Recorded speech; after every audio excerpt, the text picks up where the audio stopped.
Assalamualaikum warahmatullahi wabarakatuh. Salam sejahtera. Perkenalkan, saya Aisyah Hadi Ramadhani, SSI MSc dengan nomor NIDN 0707048903, dosen tetap di program studi S1 Biologi, Fakultas Sains Teknologi dan Pendidikan Universitas Muhammadiyah Lamongan. Pada kesempatan ini, saya akan menyampaikan pernyataan diri dosen untuk unjuk kerja di bidang pengajaran sebagai syarat sertifikasi dosen tahun 2025. Mata kuliah yang akan saya sampaikan pada hari ini adalah biologi konservasi, di mana mata kuliah ini sesuai dengan latar belakang keilmuan yang saya miliki, yaitu di bidang biologi dan bioteknologi umum, khususnya bidang kepakaran ekologi dan konservasi. Mata kuliah biologi konservasi merupakan mata kuliah wajib yang harus ditempuh oleh mahasiswa S1 Biologi pada semester 5 dengan bobot 2 SKS teori. Sebelum memprogram mata kuliah ini, mahasiswa diharuskan telah lulus pada mata kuliah prasyarat, yaitu biologi dasar, biodiversitas tropika, dan ekologi. Pelaksanaan perkuliahan diselenggarakan sebanyak 16 kali pertemuan yang terdiri dari 14 kali tatap muka pembelajaran, ujian tengah semester, dan ujian akhir semester. Mata kuliah biologi konservasi ini diberikan kepada mahasiswa untuk dapat memenuhi capaian pembelajaran program studi yang mencakup capaian kognitif, psikomotorik, dan afektif yang terdiri dari 5 CPL utama, yakni mampu berpikir kritis, sistematis, dan inovatif dalam mengembangkan serta menerapkan konsep biologi sesuai dengan kaidah ilmiah dan etika akademik. Mampu menerapkan pengetahuan, metode, dan teknologi biologi untuk memecahkan masalah serta memberikan solusi yang bermanfaat bagi masyarakat. Kemudian, menguasai prinsip-prinsip biologi, pengelolaan sumber daya hayati dan lingkungan, serta penerapan teknologi yang relevan. Menguasai aplikasi perangkat lunak, instrumen, dan metode analisis biologi, serta mampu mengkaji penerapan biologi secara multidisiplin dengan teknologi mutakhir, kepemimpinan, dan jiwa kewirausahaan, serta yang terakhir untuk mencapai CPL, sikap, bekerja sama, dan memiliki kepekaan sosial serta kepedulian terhadap masyarakat dan lingkungan.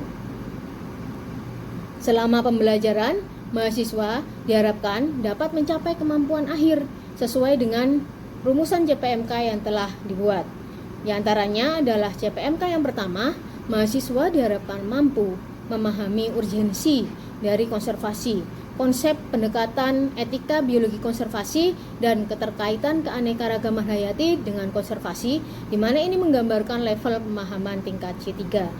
Lalu pada CPMK yang kedua, mahasiswa diharapkan mampu menentukan faktor pemicu kepunahan, prioritas konservasi, dan menyusun bentuk strategi konservasi yang tepat untuk pemahaman level di C4. Kemudian CPMK yang tiga adalah mahasiswa mampu menjelaskan kebijakan konservasi skala global maupun nasional untuk pemahaman di level C4. Kemudian CPMK yang terakhir adalah mahasiswa diharapkan mampu menganalisis permasalahan praktik-praktik biologi konservasi dan penerapan penggunaan teknologi terkini dalam usaha konservasi untuk memenuhi level pemahaman C5. Selama 1 semester, mahasiswa akan mempelajari berbagai materi yang terkait dengan konservasi, yaitu yang pertama mengenai urgensi dari biologi konservasi, konsep, pendekatan, dan etika konservasi. Kemudian mengetahui tingkatan dan nilai penting dari keanekaragaman hayati, biogeografi pulau, ancaman-ancaman pada keanekaragaman hayati, penyebab dan pola-pola kepunahan, konservasi di tingkat genetik, spesies, habitat, hingga ekosistem, pelaksanaan pembangunan berkelanjutan yang berkorelasi dengan konservasi, kebijakan konservasi baik di tingkat internasional maupun di nasional, dan studi kasus mengenai praktik konservasi dan aplikasi teknologi terkini untuk usaha-usaha konservasi. Untuk memperkaya konsep dan update keilmuan terkini di bidang konservasi, saya menggunakan beberapa referensi sebagai sumber pengembangan materi yang saya berikan kepada mahasiswa. Di antaranya yang pertama adalah buku yang berjudul Konservasi Biodiversitas, Teori dan Praktik di Indonesia, hasil karya dari Profesor Yatna Supriyatna tahun 2018. Lalu buku yang kedua adalah An Introduction of Conservation Biology oleh Primak 2016. Dan buku yang ketiga ada Biologi Konservasi edisi revisi oleh Muhammad Indrawan, Primak dan Profesor Yatna Supriyatna tahun 2012, serta referensi-referensi yang lain terkait dengan biologi konservasi termasuk dengan jurnal maupun dokumen-dokumen konservasi lainnya. Lalu yang terakhir, untuk mengevaluasi keberhasilan pembelajaran dan ketercapaian CPMK, saya membuat komposisi penilaian sebagai berikut, di mana ujian akhir semester dan ujian tengah semester saya berikan bobot yang sama, yaitu sebesar 30%, lalu tugas yang meliputi kuis, tugas individu maupun kelompok, dan diskusi mengenai studi kasus sebesar 25%, kehadiran dan keaktifan sebesar 15%. Selanjutnya, mari kita lihat cuplikan dari proses pembelajaran yang saya lakukan dalam kelas daring selama ini dalam mata kuliah Biologi Konservasi. Assalamualaikum warahmatullahi wabarakatuh. Waalaikumsalam warahmatullahi wabarakatuh. Oke, hari ini kita bertemu lagi ya dalam mata kuliah Biologi Konservasi. Nah, hari ini saya akan membahas materi selanjutnya dari pertemuan kedua kemarin. Jadi ini adalah pertemuan kita yang ketiga ya. Nah, di pertemuan ketiga ini saya akan membahas mengenai konsep dan prinsip etika konservasi. Oke. Nah, konsep dan prinsip etika konservasi. Nah, di minggu yang lalu, di minggu kedua kemarin ya, pertemuan kedua kemarin, kita sudah mempelajari mengenai urgensi dari biologi konservasi itu apa sih sebenarnya? Mengapa konservasi itu harus dilakukan? Ya kan, kemarin kita udah belajar mengenai itu, terus di pertemuan pertama juga kalian sudah mengenal mengenai beberapa istilah-istilah yang digunakan dalam konservasi. Nah, kemudian di yang ketiga ini, kalian akan nanti mempelajari mengenai konsep-konsep apa aja sih sebenarnya yang digunakan dalam kita melakukan praktek-praktek konservasi. Terus kemudian ketika kita melakukan praktek konservasi, itu etika-etika apa saja yang perlu kita ikuti ya, sehingga goals atau tujuan kita dalam konservasi itu sesuai. Nah, nanti kita capai gitu. Nah, ini adalah kompetensi dan indikator capaian kompetensi yang kalian harus miliki setelah kalian mendapatkan mata kuliah biologi konservasi di pertemuan ketiga ini. Nah, jadi untuk pertemuan ketiga ini masih sama ya. Kita akan mencapai pada subjek PMK yang pertama, yaitu terkait dengan di mana mahasiswa atau kalian mampu menjelaskan urgensi biologi konservasi, terus konsep dan prinsip etika dari konservasi itu sendiri. Nah, di mana ini merupakan salah satu bentuk apa namanya untuk meningkatkan tahapan pemahaman kalian dalam level C3 ya. Nah, kemudian indikator apa sebenarnya nanti yang bisa digunakan, yang saya gunakan untuk mengukur kalian kemampuan kalian bahwa sudah mencapai kompetensi ini, yaitu yang pertama adalah ketepatan menjelaskan tentang konsep dan prinsip etika konservasi. Terus yang kedua adalah ketepatan kalian bisa mengidentifikasi bentuk penerapan etika konservasi yang dilakukan itu seperti apa seharusnya. Oke, terus kemudian sudah siap kalian mendapatkan materi? Sudah, Bu. Sudah, Bu. Oke, nah ini kemudian kita masuk ke yang pertama ya, terkait dengan awalan dulu ya, pendahuluan. Jadi sebenarnya kita sudah tahu bahwa konservasi itu merupakan upaya untuk menjaga kelestarian biodiversitas. Nah, dalam pelaksanaan konservasi itu dilaksanakan berdasarkan peraturan-peraturan tertentu. Nah, di mana memang aturannya itu, kenapa kita harus mengikuti itu ya karena biar kegiatan konservasi yang kita lakukan itu berjalan secara efektif dan efisien. Nah, mengapa itu harus tidak efisien? Ya harus karena kita punya tujuan. Nah, kita punya tujuan untuk konservasi itu apa? Nah, jadi konservasi itu sebenarnya tujuan. Goals utamanya adalah biodiversity sustainability, artinya keberlanjutan dari keanekaragaman hayati yang ada. Nah, jadi kita bisa menjaga keberlanjutan dari keberadaan keanekaragaman hayati. Nah, ini merupakan goals-nya yang besar, yaitu untuk mengkonserv ya, biodiversity dan bagaimana kita mempromot dia untuk digunakan secara sustainable, yaitu digunakan secara berkelanjutan. Gitu. Jadi ini merupakan goals dari konservasi yang utama. Nah, kemudian kita masuk ke konsep konservasi itu sendiri. Nah, konsep konservasi artinya kita dalam menjaga tadi ya dan melindungi keanekaragaman hayati, mencapai goals tadi, ada beberapa hal yang bisa kita terapkan.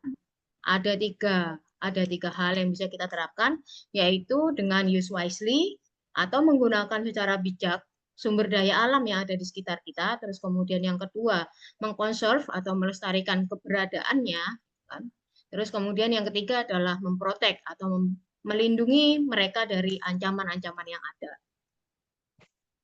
Nah, sebenarnya biologi konservasi itu secara keilmuan ya tidak hanya berdiri dari biologi aja, tapi secara holistik ya sebenarnya dan integratif. Dimana makanya kalau biologi konservasi ini kita berikan di semester 5 biar kalian lebih memiliki pengetahuan dasar dulu. Nah, jadi kemudian kalian baru belajar mengenai konservasi di tingkat yang lanjut ini. Di semester 5 itu kan sudah dihitung sebagai semester yang tingkat lanjut ya, sehingga kalian sudah dianggap memiliki dasar-dasar keilmuan yang sebelumnya seperti biodiversitas tropika, terus kemudian ekologi, ya kan, terus biologi dasar. Nah, itu kalian sudah punya pengetahuan tentang itu.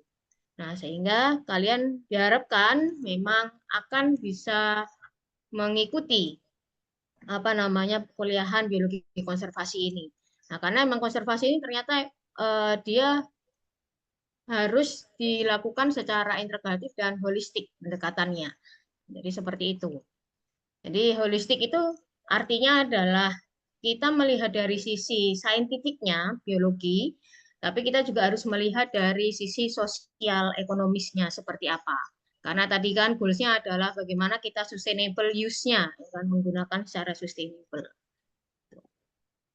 Nah, jadi dari mana sebenarnya biologi konservasi itu muncul? Nah, ini dari Konvensi Rio Summit tahun 1992.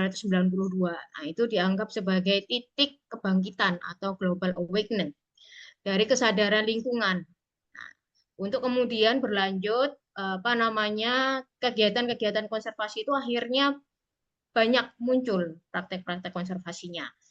Nah, di Rio Summit ini kemudian memang dilahirkan beberapa konvensi lanjutan seperti CPD, UNFCCC, dan UNCCD. Nah, kemudian dari situ muncullah konvensi-konvensi lanjutan yang masih membahas terkait dengan goals yang sudah ditetapkan di Rio Summit. Nah, kemudian kita masuk kepada prinsip etikanya. Di prinsip etika pada konservasi biologi ini ada 5. Nah, kelima prinsip ini sebenarnya bisa kita bagi ya, kita kelompokkan menjadi 2 dari visi biologi konservasi itu sendiri. Nah, di mana kelompok yang pertama adalah prinsip etika yang digunakan untuk mencapai visi pengawetan keanekaragaman hayati dan plasmanuphah, terus pemanfaatan sumber daya alam secara lestari. Nah, ini ada prinsip-prinsip yang harus diikuti atau dipatuhi, yaitu dengan keanekaragaman spesies dan komunitas biologi harus dilindungi. Terus kemudian yang kedua, kepunahan spesies dan populasi yang terlalu cepat itu harus dihindari. Terus evolusi harus kita jaga kelanjutannya. Nah, terus kemudian kelompok yang kedua adalah bagaimana prinsip etika digunakan untuk mencapai visi perlindungan sistem penyangga kehidupan. Nah, di mana misinya atau prinsip etika yang kita gunakan adalah menjaga kompleksitas ekologi, terus kemudian yang berikutnya adalah keanekaragaman hayati, itu kita lihat sebagai sesuatu atau entitas yang dia punya nilai intrinsik. Nah, itu adalah prinsip etika konservasi, ada 5. Nah, kemudian kita akan membahas satu persatu. Gimana sih sebenarnya etikanya ini, etika 1, etika 2, sampai etika 5 itu tadi. Nah, maka di etika yang pertama, terkait dengan keanekaragaman spesies dan komunitas biologi harus dilindungi. Nah, ini ada beberapa upaya yang bisa dilakukan untuk menjaga atau mengaplikasikan ya etika ini gitu. Jadi dengan upaya mandiri maupun upaya kolektif. Kalau upaya mandiri, kita melihat bahwa makhluk hidup itu harus kita hargai, terus kemudian kita mendukung kampanye-kampanye konservasi, menjaga kebersihan lingkungan. Artinya ini adalah upaya yang kita lakukan secara mandiri diri kita sendiri, seperti itu.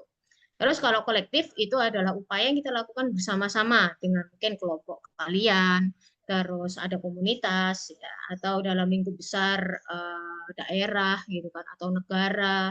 Nah, seperti itu. Itu adalah kolektif. Terus kemudian etika yang kedua adalah kepunahan spesies dan populasi yang terlalu cepat itu harus dihindari. Nah, ini ada beberapa hal yang bisa kita lakukan. Nah, jadi bentuk penerapan etika ini adalah salah satunya adalah kita mengkonservasi kawasan dengan cara in situ dan ex situ. Nah, kalau in situ itu artinya adalah konservasi yang dilakukan dalam habitat alaminya dari organisme tertentu ya. Terus kalau ex situ adalah konservasi yang dilakukan di luar dari habitat alami. Nah, jadi contohnya seperti kebun raya atau bank benih. Nah, seperti itu adalah contohnya ex situ ya. Terus kemudian ada cara lain yaitu seperti peninjauan behavior mapping. Nah, kalau ini adalah kita melihat kebiasaan atau perilaku perkawinannya itu seperti apa. Terus kemudian ada restorasi, ya. Itu juga bentuk penerapan etika yang kedua dengan kita melakukan restorasi. Terus kemudian reintroduksi, kita melepas liarkan lagi satwa liar ke habitat alaminya setelah kita mungkin rawat ya di penangkaran, itu kemudian kita lepas liarkan, itu merupakan bentuk etika yang kedua. Ini adalah contoh bagaimana etika yang kedua ya, bagaimana kita tadi melihat memonitoring cara-cara reproduktif dari spesies tertentu. Nah, kalau kita lihat badak ini kan memang dia itu sulit ya reproduktifnya. Nah, sehingga membutuhkan metode reproduktif bantuan yang memang disengaja oleh manusia gitu, dibantu oleh manusia sehingga mereka bisa lebih cepat gitu apa reproduktifnya lajunya. Nah, terus kemudian etika yang ketiga, bagaimana kita menjaga proses evolusi. Jadi evolusi ini harus berlanjut. Kenapa evolusi harus berlanjut? Ya karena evolusi itu adalah modal untuk menciptakan spesies-spesies baru atau memunculkan spesies-spesies baru dengan proses spesiasi. Ya kan? Nah ini, jadi kita harus menjaga seleksi alamnya, harus ada variasi genetiknya juga harus kita jaga agar tetap tinggi. Ya. Nah jadi inilah pentingnya bagaimana kita menjaga variasi genetik. Ketika variasi genetik rendah, maka akan yang muncul itu adalah individu-individu yang lemah, sehingga mereka sulit untuk beradaptasi. Nah, kemudian seleksi alam ini juga ternyata dia bisa membantu untuk menyeimbangkan jaring-jaring makanan yang ada, sehingga semakin kompleks jaring-jaring makanannya juga akan semakin kuat ekosistem yang ada di situ. Kemudian etika yang keempat, yaitu kompleksitas ekologi harus kita jaga. Nah, ini jadi untuk menyeimbangkan rantai dan jaring-jaring makanan. Terus kemudian bagaimana seluruh siklus biogeokimia itu juga bisa terjadi secara alami. Ya, jadi etika keempat harus dijaga. Ini adalah salah satu bentuk atau contoh dari penerapan etika yang keempat. Jadi bagaimana kita bisa mengatasi ya, kita bisa memandang bahwa adanya eutrofikasi, nah, terus munculnya banyak enceng gondok misalnya di suatu perairan itu merupakan salah satu bentuk yang harus kita hindari atau harus kita cari solusinya gitu. Nah, ini adalah karena kita mau menerapkan etika yang keempat tadi. Terus kemudian etika yang kelima, yaitu etika yang terakhir, keanekaragaman hayati, ini memiliki nilai intrinsik. Nah, jadi nilai intrinsiknya itu apa sebenarnya? Jadi nilai intrinsiknya adalah bagaimana mereka punya hak untuk hidup. Jadi mereka bisa hidup dengan bebas, tidak terganggu, terus kemudian mereka bisa kawin, ya, reproduktif dan menghasilkan keturunan yang fertil, sehingga mereka bisa terus melestarikan keberadaan spesiesnya. Nah, jadi nilai intrinsik itu kita anggap sebagai hak hidup. Ya, jadi menunjukkan bahwa semua spesies itu memang penting dan semuanya memiliki peran masing-masing. Nah, itu tadi adalah kelima etika. Jadi 5 prinsip etika konservasi yang harus kita ingat ya ketika kita nanti melakukan strategi-strategi atau praktek-praktek konservasi gitu. Nah, ini memang sangat penting sekali bagi kalian nanti ketika sudah lulus ya, barangkali ada yang bekerja gitu dalam LSM atau NGO yang bergerak dalam konservasi. Nah, ini kalian saya harapkan masih mengingat tentang etika-etika ini sehingga kalian bisa menentukan bentuk konservasi atau strategi konservasi seperti apa yang tepat. Nah, Izin bertanya, perkenalkan nama saya Azhara Kurata Ayun. Izin bertanya mengenai bagaimana etika konservasi menilai tindakan rekayasa genetika terhadap spesies yang terancam. Terima kasih. oke, terima kasih. Pertanyaannya sangat bagus sekali ini ya. Jadi ini udah mengaplikasikan gitu. Jadi mengaplikasikan etika yang mana nih ya? Gitu. Nah, sebenarnya kalau dalam etika konservasi itu memang diperbolehkan. Jadi itu masuk pada etika yang ini tadi yang sebenarnya ini etika yang ketiga, yaitu terkait proses evolusi itu harus berlanjut. Ini ketika rekayasa genetiknya itu memang digunakan ya, untuk mengkonservasi. Artinya kita itu membantu sebenarnya ya, membantu eh, populasi yang dia itu punya genetik rendah, nah, atau dia punya genetik yang kurang baik. Nah, kemudian dengan adanya rekayasa genetik, nah, mereka ditolong untuk bisa menghasilkan keturunan yang dia itu memiliki genetik yang lebih baik dari nenek moyangnya gitu ya, atau parentalnya bisa diperbanyak sehingga nanti evolusinya juga akan terus berlanjut. Nah, jadi seperti itu. Oke, ada pertanyaan lagi? Saya Bu. Oke, silakan siapa? Perkenalkan sebelumnya saya Fadila Tusani Sofia Lana. Pada slide 1099 Rio Art Summit itu kan ada Global Awakening. Nah, dan di situ kan ada banyak timeline-nya juga ya Bu. Jadi di timeline itu kan ada 3 konvensi besar. Ada UNFCCC, JBD, sama UNCCD. Nah, dari ketiga konvensi ini, mana yang paling efektif dalam implementasinya secara global menurut Ibu dan mengapa? Oke, ya ini juga pertanyaan yang bagus banget tadi.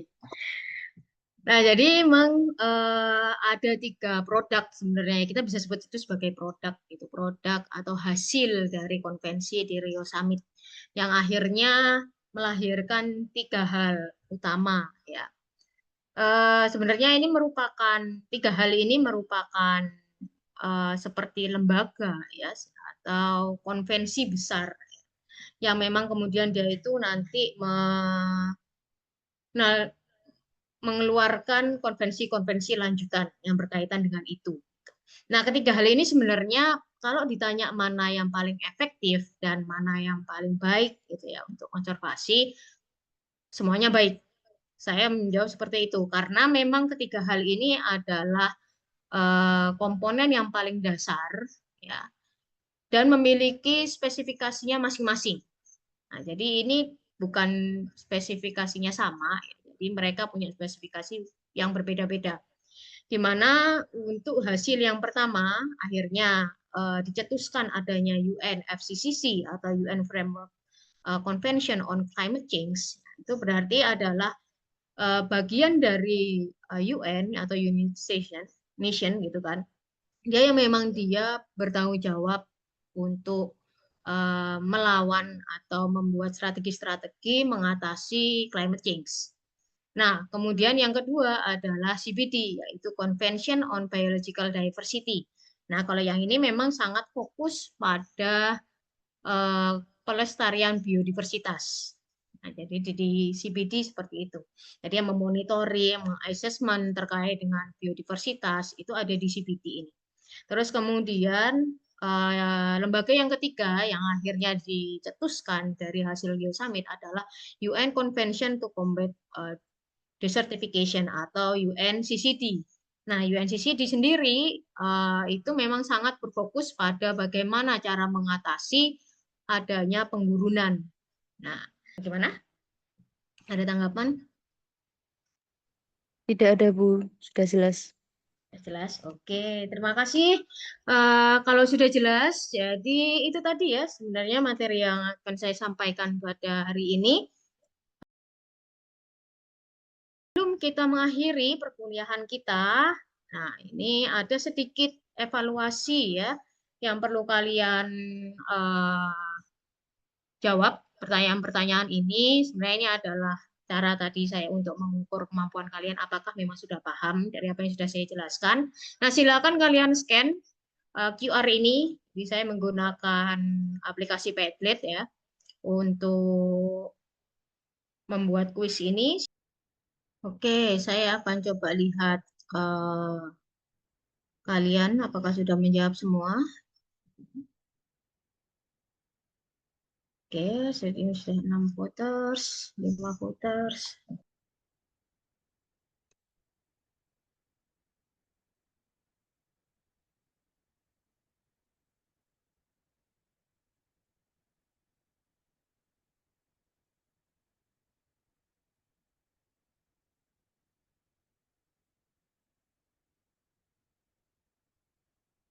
Oke, ini sudah menjawab semua ya. Saya rasa pertanyaan pertama terkait dengan manakah konvensi internasional. Oke, betul semua. Kalian sudah menjawab Rio Summit. Jawabannya itu. Terus kemudian konservasi dapat dicapai dengan penerapan konsep berikut ini kecuali penghematan biaya. Betul. Nah, jadi selain penghematan biaya ya. Pertanyaan yang ketiga, nah, mana yang disebut sebagai spesies yang memiliki posisi krusial ya, pada ekosistem, pada fungsi ekosistem, yaitu keystone species, ya betul. Terus kemudian yang keempat, pertanyaan keempat adalah apa sebenarnya purpose ya atau tujuan dari adanya koridor habitat? Nah, ya, untuk mengkoneksikan habitat-habitat yang sudah terfragmentasi, terus kemudian betul semua. Kemudian yang kelima, yaitu terkait dengan gimana tadi diversity genetik ya. Increase adaptability, betul. Nah, seperti yang saya jelaskan tadi. Terus kemudian yang terakhir, mana konservasi yang dilakukan di luar habitat alaminya, yaitu ex situ conservation. Nah, oke, kalian sudah benar semua, ya. Artinya kalian sudah memahami apa yang sudah saya jelaskan dalam pertemuan ini. Nah, jadi berhasil ya. Kalian sudah mencapai kemampuan yang disyaratkan dalam pertemuan ketiga ini. Oke, jadi terima kasih atas kehadirannya. Saya tutup ya perkuliahan kita. Assalamualaikum warahmatullahi wabarakatuh. Waalaikumsalam. Waalaikumsalam warahmatullahi wabarakatuh. Wabarakatuh.